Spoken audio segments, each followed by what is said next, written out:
Welcome to short highlights of stage 4 of 6 in this, the 25th anniversary edition of the Santos Tour Down Under.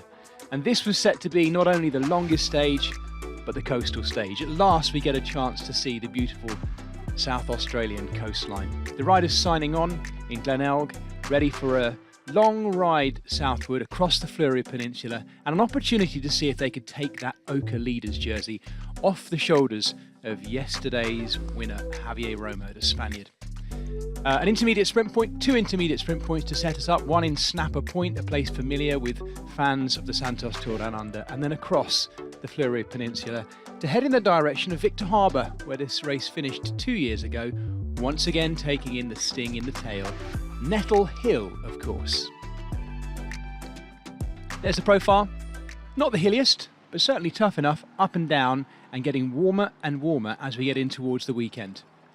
Taco van der Hoorn had chosen this day to effect himself in the breakaway, and when he goes clear, you know there'll be others who want to follow. He took with him his countryman, Ida Schelling, straight away those two going clear, and they also had joined them Gisouet Epis, the Italian rider for the French team, Arc Airbnb Hotels.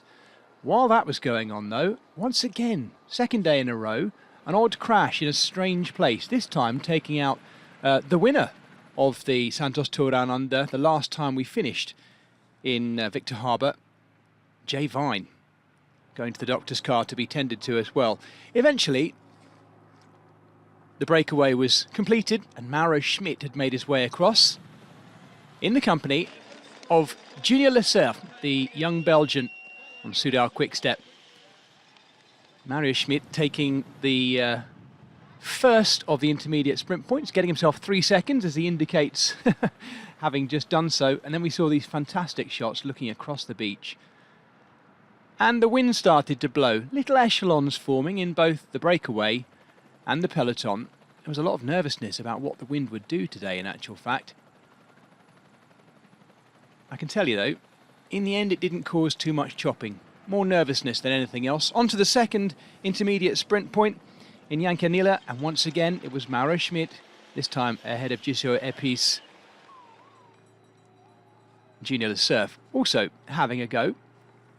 Movistar did a good job of defending and looking after their general classification leader, Javier Romo. They might not have expected to find themselves in that situation this week. In fact, in the interview prior to the day, Javier Romo said exactly that. It was not something they're used to doing of late. They are the oldest team in the World Tour, Movistar. Mauro Schmidt was feeling good. Ida Schelling, it was starting to be a little bit too much as Schmidt pressed on. And this was going over the very top of the Fleury Peninsula. We already knew it wasn't going to be a day for Sam Welsford.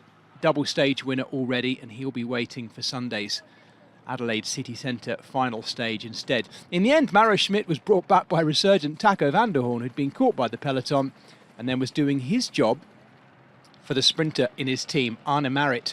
Once again, Chris Harper attacking as we came closer and closer to Nettle Hill, and looking really good, the Aussie, on Jaco Alula.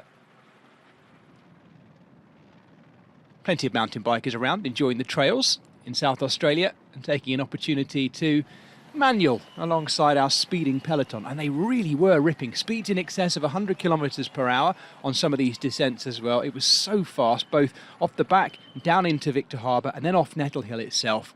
As we got closer to the finish, we had a very big leading group who are going to be contesting the finish. Ineos Grenadiers did the best lead out they could possibly do, looking really strong to try and get Sam Watson in great position. But coming into the finish, it looked like it was going to be a battle between Narvaez and others. But then suddenly some sprinters popped up we didn't realise were there. Phil Bauhaus, and alongside him, unbelievably, Brion Coquard bursting clear and looking to take his second win in the history of this race. And that's exactly what he did. Narvaez was not happy. In actual fact, he wasn't the only one, because there was some movement in that final sprint. But Brion Coquard took his first ever World Tour win in the Santos Tour Down Under a couple of years ago, and here we are 2 years later, and he's done it again, getting the better of Phil Bauhaus in a really close dip to the line as well. Jonathan Narvaez in third, but complaining, as you can see, directly pointing at Brion Coquard. That said though, that's not where the problem came. Lawrence Pithy, who you could see just off to the right of the shot there, the Kiwi, in the end relegated to last place in the group. Coquard absolutely delighted with his second World Tour win and a stage win in the Santos Tour Down Under in its 25th edition as well. Narvaez in the end in third, picking up some more bonus seconds as well and closing up the gap to Javier Romo. After today's stage, Narvaez was only 4 seconds down. It's going to be a fascinating weekend as we continue to watch the battle for Oka. Can Javier Romo hold it tomorrow? Because tomorrow is the big stage where we go to Willunga Hill and take it on twice. The pressure's on. He seems to be absolutely loving it. Join us this weekend to see if he can hang on Willunga Hill.